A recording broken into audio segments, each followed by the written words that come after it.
Class 27 leaf load single side. మనకి ప్రతి blouse డిజైన్లో లీవ్స్ అనేవి ఉంటాయి. ఇవి చిన్న చిన్న లీవ్స్ అనుకోండి. మనం లోడ్ స్టిచ్తో ఏ విధంగా ఫిల్ చేసుకోవాలో చూపిస్తాను. 3 టైప్స్ అనమాట, స్ట్రైట్గా, లెఫ్ట్గా, రైట్ బెండ్ అయినవి. ఇది మీకు కావాల్సిన లీఫ్. ఇందులో మీరు ఇంకో ఇమాజినరీ లైన్ని ఇమాజిన్ చేసుకోవాలి. మీ మైండ్లో ఇంకొక లైన్ లోపల ఉంది అన్నట్టుగా ఊహించుకోవాలి. మీకు లోడ్ స్టిచ్ చెప్పినప్పుడు చెప్పాను కదా, సేమ్ అదే, కానీ మనం ఇక్కడ ఒక లీఫ్ షేప్లో స్టిచ్ చేస్తున్నాము. సో ఈ విధంగా ఈ డాటెడ్ లైన్స్ అన్నీ లోపలివి, మీకు కావాల్సిన లీఫ్ అనేది అవుటర్ పార్ట్లో ఉన్నదన్నమాట. సిల్క్ థ్రెడ్ తీసుకొని మనం దీన్ని స్టిచ్ చేసుకుందాం. స్టార్టింగ్ పాయింట్ స్టార్ట్ చేశాను. Direct first line outer line మీదకి వెళ్ళిపోవాలి అండ్ సపోర్ట్ రింగ్. బ్యాక్ వెళ్ళాలి, లోపల లైన్ మీద, అవుటర్ లైన్ మీద, డైరెక్ట్ అవుటర్ లైన్ మీదే సపోర్ట్ రింగ్, బ్యాక్ వెళ్ళి లోపల లైన్, అవుటర్ లైన్ మీద. ఈ ఫార్వర్డ్లో నేను అవుటర్ లైన్ మీద ఎందుకు తీసుకుంటున్నానంటే, మనం ముందుకి మూవ్ అవుతూ ఉండాలి కదా, బ్యాక్వర్డ్లో మనం ఈ విధంగా తీసుకోలేమంటే ముందుకి జారిపోయినట్టు అవుతుంది. సో ఫార్వర్డ్లో వెళ్ళేటప్పుడు మనం డైరెక్ట్గా అవుటర్ లైన్ మీదకి వెళ్ళాలి, మళ్ళీ అక్కడే సపోర్ట్ రింగ్, వెనకాలకు వచ్చేటప్పుడు లోపల లైన్, అవుటర్ లైన్. ఎప్పుడైనా సరే అది గుర్తుపెట్టుకోవాలి మీరు. మూవింగ్ అంటే ముందుకి ఫార్వర్డ్ అవుతున్నారని అంటే డైరెక్ట్ అవుటర్ లైన్ మీద రింగు, సపోర్ట్ రింగ్. బ్యాక్ వస్తున్నారు అని అంటే లోపల లైన్ మీద వేసుకోవాలి, అవుటర్ లైన్ మీదకి వేసుకోవాలి. ఈ విధంగా నేను ఈ రైట్ సైడ్ బెండ్ అయి ఉన్నదానికి స్టిచ్ చేసేసాను. స్ట్రైట్గా ఉన్నదానికి కూడా అంతే.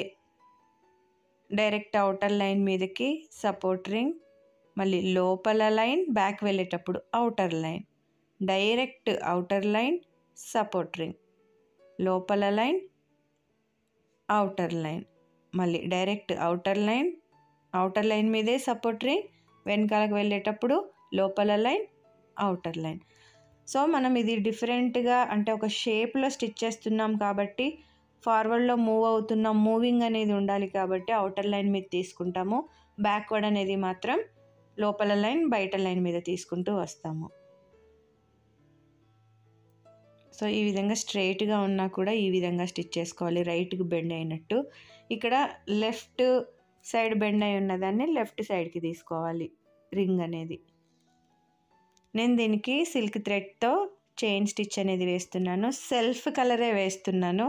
అంటే మనకి నేను చెప్పాను కదా, సిల్క్ థ్రెడ్తో వేసుకోవచ్చు, డిఫరెంట్ కలర్తో వేసుకోవచ్చు, జెరీ థ్రెడ్తో వేసుకోవచ్చు అని. 3 ఉన్నాయి కాబట్టి నేను డిఫరెంట్గా చూపిస్తాను. ఇది సెల్ఫ్ కలర్ చైన్ స్టిచ్చే వేస్తున్నాను. సో మీకు మొత్తం లీఫ్ ఒకేలాగా కనిపిస్తుంది. ఎండ్ పాయింట్లో ఎండ్ అనేది చేసేస్తున్నాను. ఈ లీఫ్కి నేను డిఫరెంట్ కలర్ సిల్క్ థ్రెడ్ తీసుకొని చైన్ స్టిచ్ అనేది బార్డర్ లాగా వేస్తున్నాను.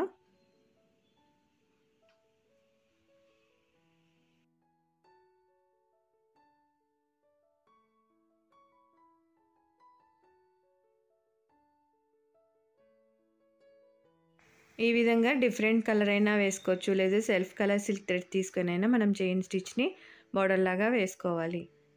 ఈ లెఫ్ట్కి బెండ్ అయి ఉన్న లీఫ్ కూడా అంతే. డైరెక్ట్ అవుటర్ లైన్ మీదకి, లోపల లైన్, అవుటర్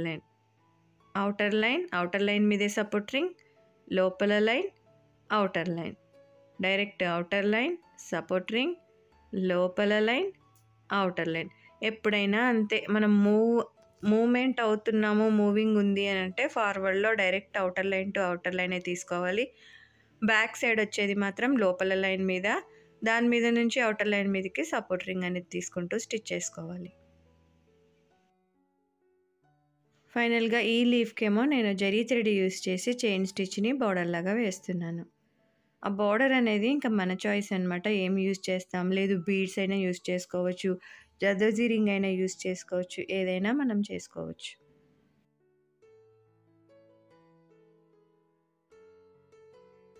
ఈ విధంగా డిజైన్లో ఉన్న చిన్న లీవ్స్ని మనము సింగిల్ సైడ్లో లోడ్ స్టిచ్తో ఫిల్ చేసుకోవచ్చు.